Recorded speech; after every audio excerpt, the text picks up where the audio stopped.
Galería de personajes ilustres. Cristóbal Colón. Primera parte. Elaboración propia.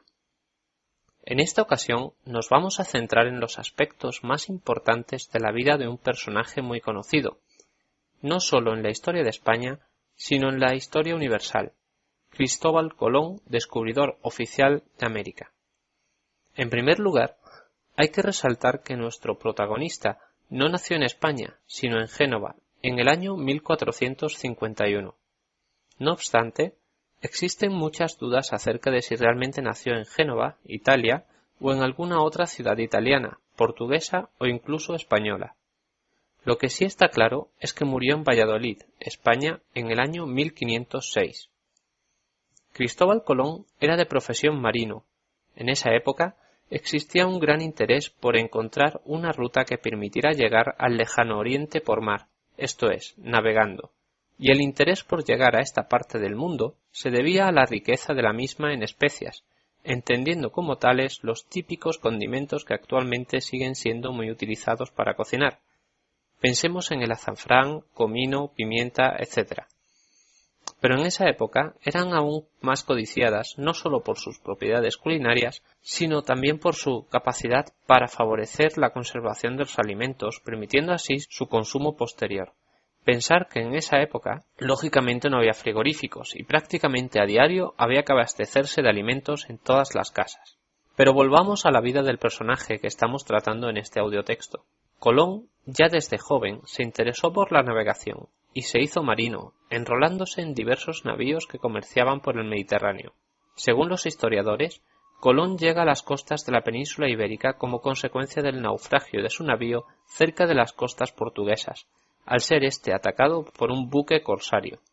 Consigue salvarse nadando hasta la costa y a partir de ese momento, y con la ayuda de su hermano que vivía en Lisboa, se instala en este país, donde contrajo matrimonio y tuvo su primer hijo. Desgraciadamente, su mujer fallece pocos años después, y es entonces cuando se marcha a España, donde conoció a la mujer con la que compartió el resto de su vida y tuvo otro hijo. Colón, en sus múltiples viajes como comerciante, se interesa por la búsqueda de nuevas rutas hacia Oriente, y va recopilando información de unos y otros, siempre con la atención puesta en todo aquello que pudiera aumentar su conocimiento sobre esta cuestión.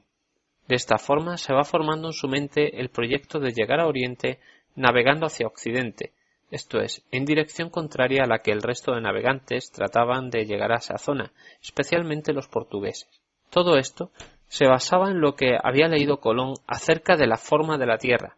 Según decían los sabios de la época, la Tierra era redonda y con un radio conocido que suponía unas 2400 millas marinas de camino transoceánico hasta llegar a Oriente. El problema fue que Colón no tuvo en cuenta que esas 2400 millas estaban expresadas en una unidad de medida que no era la que él suponía. Eran millas árabes y no italianas como pensaba. Esto resultaba en una distancia real de 10.700 millas frente a las 2.400 que él había estimado. El siguiente problema que se le planteó fue el de conseguir fondos para su aventura. Rápidamente se dio cuenta de que este proyecto podría interesar a la realeza y por tanto se dispuso a proponérselo a los reyes para, con un poco de suerte, conseguir su apoyo y ante todo el dinero necesario para organizar el viaje. Primero le planteó el proyecto al rey de Portugal, pero fue rechazado. No le quedó otro remedio que dirigirse a los reyes de Castilla, que no eran otros que los famosos reyes católicos. En ese momento, el reino de Castilla era el más importante de todos los reinos existentes en la actual España, y los reyes estaban concentrados en finalizar la reconquista del territorio español del dominio árabe. Antes de dirigirse a los reyes, Colón comentó su aventurado proyecto a varios personajes religiosos muy influyentes con los reyes de Castilla. Estos entablaron amistad con Colón, se interesaron por su proyecto y a partir de entonces fueron de gran importancia para conseguir acceder a los monarcas y poder plantearles sus planes. De otra forma, hubiera sido muy difícil que un hombre sin influencias fuera capaz de conseguir audiencia real y convencer a los reyes de lo que se traía entre manos. De hecho, el primer intento de Colón fue fallido. El Consejo Real, después de escuchar su idea, lo rechazó por inviable. No obstante, y gracias a la influencia de unos de los frailes con los que Colón había entablado amistad, en realidad se trataba del confesor de la reina, consigue que la reina Isabel de Castilla le reciba y contarle así en detalle la idea que le rondaba la cabeza y que pretendía llevar a efecto con el aval de los reyes castellanos. Lógicamente, Colón lo planteó como un proyecto de interés para la corona, ya que todo lo que se descubriera y consiguiera sería para el engrandecimiento del reino de Castilla. La reina, tras escuchar a Colón, quiso asesorarse por los sabios de la época. Estos fueron muy claros. El proyecto era inviable, pues la distancia desde España a Oriente navegando por el Atlántico era excesiva. No obstante, la reina, atraída por la idea de Colón, no descartó del todo el proyecto. En realidad, el problema de fondo era el dinero que Colón había expuesto como necesario para llevar a cabo la aventura. Era desorbitado para la corona, que se encontraba sin mucho dinero por las continuas batallas que estaban librando fruto de la reconquista de los territorios ocupados por los árabes. Entonces, Colón reevaluó el proyecto y consiguió rebajar el dinero necesario, proponiendo además aportar él parte de los fondos con tal de conseguir el apoyo de la corona.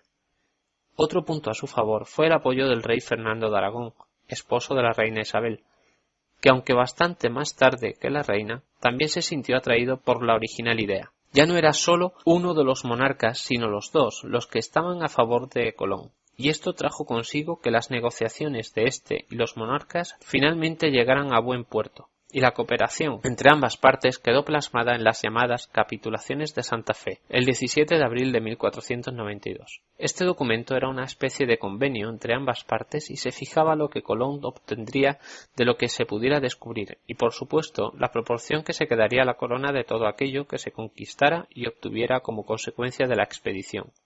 En un próximo audiotexto continuaremos con esta emocionante aventura, que culminó, como es sabido, con el descubrimiento del Nuevo Mundo.